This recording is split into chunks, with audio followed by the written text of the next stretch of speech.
Have you ever wondered about the origins of chickenpox, that itchy, spotty ailment that has affected so many of us in our childhood? It's a tale that spans centuries and continents, a story that traces the evolution of medical science and our understanding of infectious diseases. Firstly, chickenpox is not a poultry disease, as the name might suggest. The origins of the name are somewhat murky, with some historians suggesting it was so named because the blisters resembled chickpeas, while others believe it was a diminutive term to distinguish it from the more severe smallpox. The history of chickenpox dates back to ancient civilizations. The Egyptians, for example, depicted skin conditions similar to chickenpox in their hieroglyphics.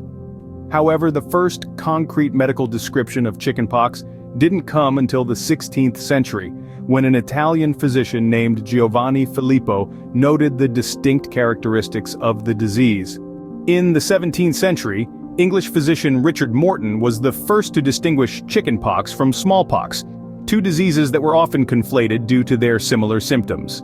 His work laid the foundation for future studies and understanding of chickenpox. Fast forward to the late 19th century when German scientist Robert Koch established the germ theory of disease.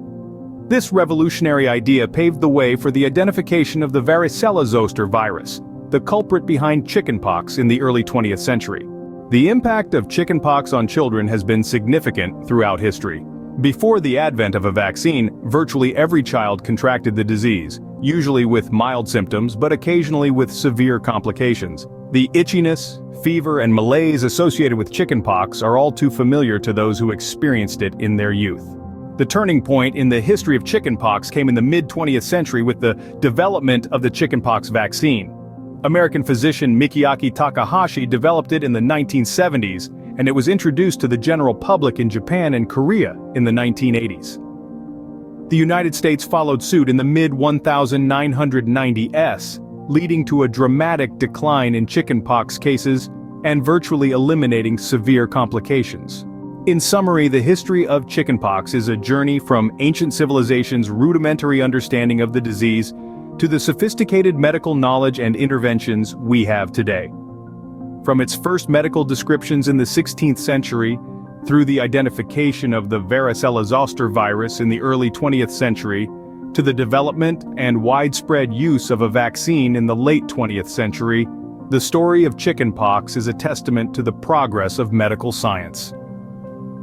The impact of chickenpox on children has been vastly reduced thanks to these advancements. It's a tale of how human ingenuity and scientific progress can turn a once common childhood ailment into a preventable disease.